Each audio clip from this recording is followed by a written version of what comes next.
I think if I was that company, I would like to know how you would generate revenue for them. Yeah, Because yeah. that's the only way they're gonna even want to consider speaking to you. And I would be more interested in like reverse engineering that. So like, if you did X amount of campaigns in a year, which would amount to X amount of revenue, you know, you're looking at it, you know, maybe 3 campaigns a month times 12, you know, 5K per campaign, probably more, 5 to 10.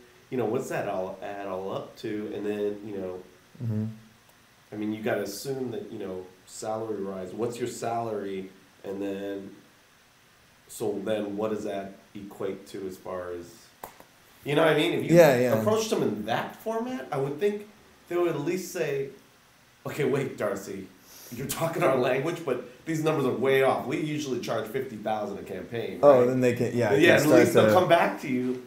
And so at least I'm showing I understand Precisely where they're at, Yeah. with everything. Yeah. Yeah.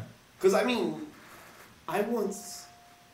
you ever remember when I was doing those slides, there was like a guy who did like a street, like, thing. He painted language on the street. Yeah, He yeah. put the frying pan, Oh, the guy who spray painted his name. and put It was a grill, barbecue place, and he used the manhole as the grill. Yeah. And he put a spatula next to it. I once researched to do a similar campaign like that. They call it street frosting. Okay. They wanted I've never 30 heard of that. grand for that. Are you serious? Yeah. Wow. At 30 grand, I was like, F you. I could do that myself. They could do that yourself then.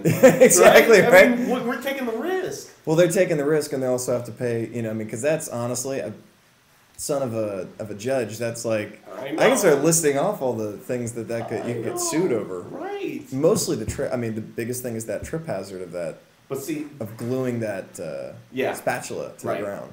See, that was one, but they came back to me and says, this is what we're doing.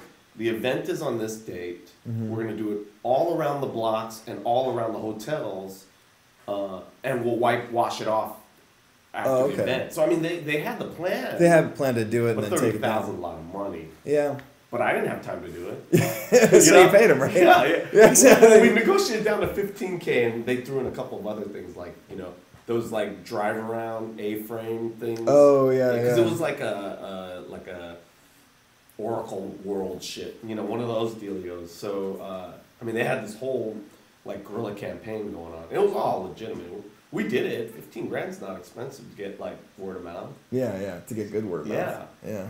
But so I mean, if you could do shit like that, I mean, you got a whole crew of like. Well, that's the thing. I have so many friends that are working like theater friends basically. Right. That are more than willing to go. Not get dressed up and go out. Go do any dumb thing that we can think of and execute on the stuff. And friends that do industrial stuff for trade shows and things like that. They're right now just doing contract work. Right. Plus, you got Serial as a tag team partner. Oh yeah, I got people coming out different areas. Serious. Yeah. I was actually gonna make a list of like how many people I know that do X. You know. Right. That kind of thing. That's a proposal you need to put together, but you put that together and shoot it to them. I think they'd be. Well, I'm talking to him at about 1:30, and I think we're just having like a phone discussion because he might not. He said he might not be by his computer. Okay. So I was putting together a proposal, but after he said that, I'm like, okay, and I'm still kind of like putting it together. I'll probably send it to him after. Yeah. But yeah. I like that idea. Yeah. Do you have a format or a template? I have a really my PowerPoint that I've been putting together. I'm not thrilled with. I have a background, but and it like the overall format not a great one. Here, let me show you. Hi. You know Brian, right? Yeah, I think so. It's JC. JC, okay. Yeah. How you doing? Good. I've seen you. I remember. Yeah. I got that AT&T campaign template I used a long time ago. I don't know if it would. I mean, I go. Hey, I'd love to take a look at it at the very least. See, this is it's just words on a background so far. I don't have much of a template for it yet. And it's kind of crappy. So I would actually rather. Well, see, that's pretty good though, man.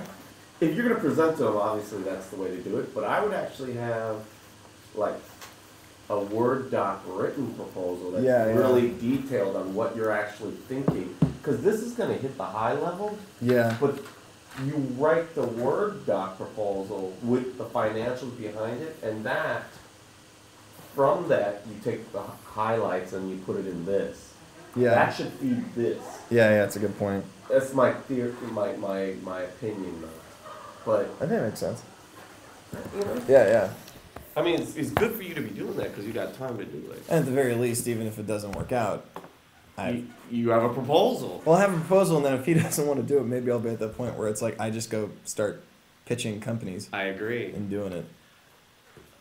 Can we turn that off for 2 Yeah, seconds? I can. Here, let me Pause it. let me